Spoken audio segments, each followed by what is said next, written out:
Hello everyone and welcome back to another unit comparison in Wargame Red Dragon, specifically the Scandinavia Coalition. Today we're in the support tab and we're not looking at howitzers yet, we still might, but we're instead looking at anti-air options and specifically three: the NOAA, the EOTS iHawk, and the NASAMS.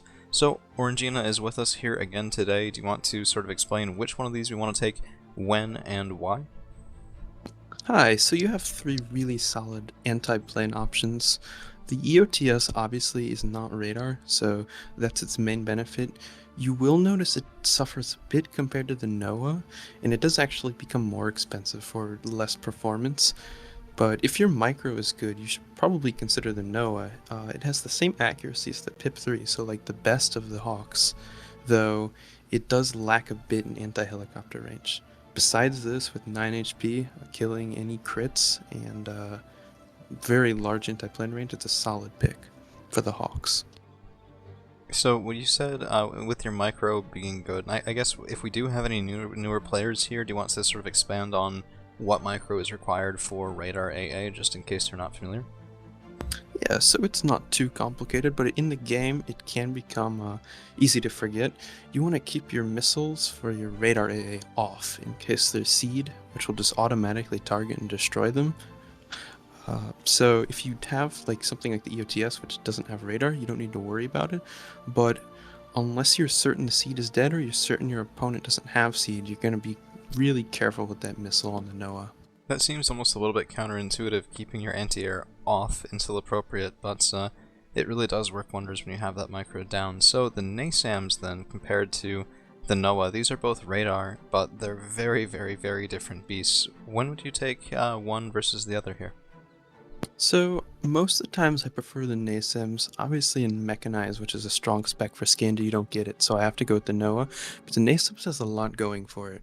Firstly, its missiles fire really fast, and with fire and forget, they can have more than one in the air at a time. Sometimes right as one's hitting, another one will be firing. And this also means that like if this gets killed as it's firing, the missile will still get off and it can still hit the plane and kill it. So when you say they fire really fast, what do you mean by that? I see 25-second reload time down here. Is it like 3 in a row, 4 in a row, 2 in a row? So its salvo is 6. It can fire all 6, one after the other. Like there's no reload after each missile, just goes whoosh whoosh. It's really fun to see. And with 7 HP, 7 HE, that's a big thing it has going for it. It'll also crit and kill in one shots if it does crit.